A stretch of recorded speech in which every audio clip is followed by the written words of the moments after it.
सवालात रहे आपके इंटरव्यू में? मेरे आज डैफ आइटम्स को लेके थे ज़्यादा, ऑप्शनल पीएसआईआर है तो फिर इंटरनेशनल रिलेशंस के थे क्वेश्चंस काफ़ी, जी जी एंड इंडियन डोमेस्टिक पॉलिटिक्स जी जी ऑल्सो, जी जी। एंड हाँ I think that was more or less it. Optional क्या है आपका? पीएसआईआर, PSIR, इससे भी सवाल पूछे गए? हाँ हाँ, काफ़ी जी इंडिया जापान रिलेशंस पे स्पेसिफिकली काफ़ी था। मेरा हॉबी इंटरेस्ट में मैंने चाइना इंडो पैसिफिक लिखा था, तो इंडो पैसिफिक पे क्वेश्चंस थे कुछ। जी जी for example India Japan convergences Indo Pacific में, और क्वाड्रिलैटरल सिक्योरिटी डायलॉग भी था।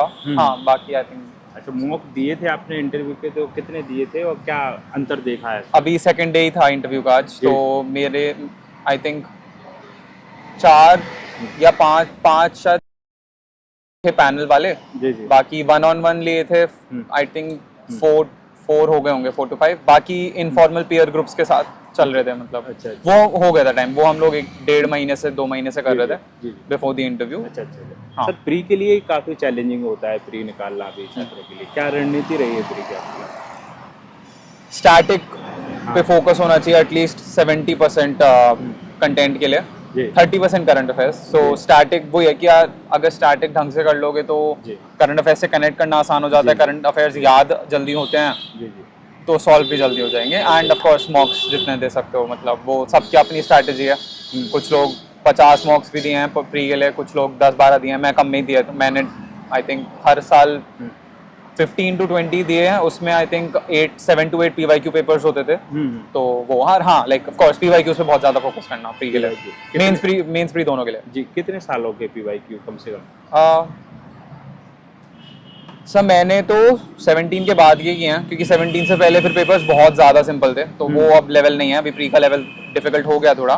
तो post 2017 is I think fine, अच्छा अच्छा। लाइक तो 8-9 ईयर्स के, अच्छा, 10 ईयर्स। CSAT के लिए कैसे तैयार किया आपने?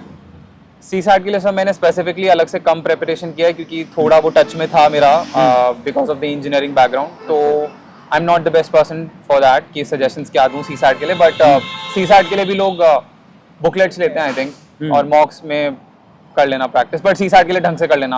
अपेरेंटली उसमें भी कट रहे हैं लोग काफ़ी आजकल, तो CSAT का डिफिकल्ट लेवल भी थोड़ा डिफिकल्ट हो गया, तो इसलिए आई सजेस्ट कि उसके लिए मतलब बाकी टॉपर्स को देख लो। मतलब मेरे को ढंग से नहीं पता CSAT के लिए क्या प्रिपेयर करना है, मैंने कम किया था क्योंकि PYQ कैसे एनालिसिस करते थे, क्या तरीका था आपका?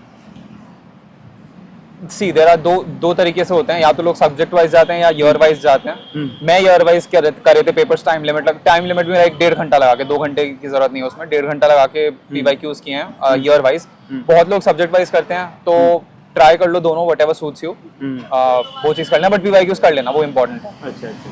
अच्छा, मेंस के लिए आंसर राइटिंग साथ में कर दी थी आपने कि प्री के बाद? प्री के बाद ही करी है मेनली, पहले मैंने ऑप्शनल की करी थी, क्योंकि ऑप्शनल की मेरी प्रैक्टिस कम थी।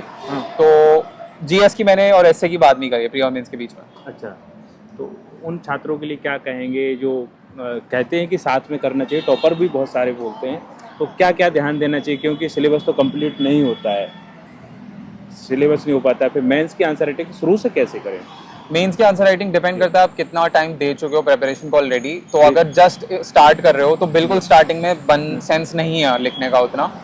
एटलीस्ट स्टैटिक कंटेंट हो जाना चाहिए 1 से 2 बार, बस जल्दी करते हैं ना, 2 बार स्टैटिक कंटेंट ढंग से कर लो कंप्लीट, उसके बाद यू कैन स्टार्ट मेंस का प्रिपरेशन आंसर राइटिंग।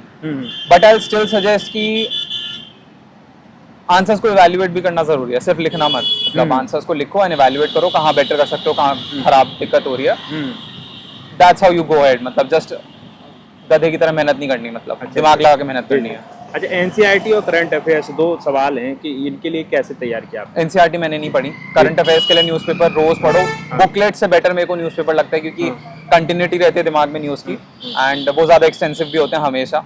बट अगर बहुत ही ज़्यादा प्रॉब्लम है न्यूज़पेपर पढ़ने में, नहीं हो पा रहा है, तो ठीक है, फिर बुकलेट्स हैं, मंथली बुकलेट्स जो होती हैं। अच्छा, बुकलेट्स के कुछ नाम बताना चाहेंगे आप? नहीं, मैं कोई नाम नहीं ले, मेरा को कोई भी पसंद नहीं आई थी, तो इसलिए मैं नहीं बोल रहा हूँ। न्यूज़पेपर मेरे को हिंदू अच्छा लगता है, इंडियन एक्सप्रेस अच्छा लगता है, वो पढ़ लो कोई भी एक चूज करके।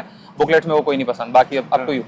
अच्छा, नोट्स आपने बनाए थे अपने खुद से? न्यूज़पेपर से नोट्स बनाए थे मैंने, लेकिन वो बहुत एक्सटेंसिव हो जाते हैं, क्योंकि आप अगर 180 6 महीने भी न्यूज़पेपर पढ़े, 180 दिन अगर एक पेज के भी बना रहे हो तो it's already like 200 pages, which is quite long revise, क्योंकि वही है कि और हाँ ये चीज़ कि अगर कुछ भी बुक उठा रहे हो जब तक 3 बार रिवाइज नहीं हो रही उसका सेंस नहीं है बनाने का, तो टाइम मत वेस्ट करना। न्यूज़पेपर के नोट्स कोशिश करो half a page every day, उससे ज़्यादा मत बनाओ क्योंकि फिर वो रिवाइज नहीं होंगे तो कोई पॉइंट नहीं है। अच्छा, शॉर्ट नोट जो कह रहे हैं आप बनाने का एक तरीका होता था, तो सभी सब्जेक्ट के बना रहे थे कि केवल करंट के लिए कर रहे थे? करंट में मतलब सब्जेक्ट में डिवाइड करके बना लो, पॉलिटी का ये, इकोनॉमी का ये, एनवायरनमेंट का ये, सोसाइटी का ये। अच्छा। और उन छात्रों के लिए क्या कहेंगे जो प्री आने वाला है, तो प्री के लिए क्या करना चाहिए इस समय?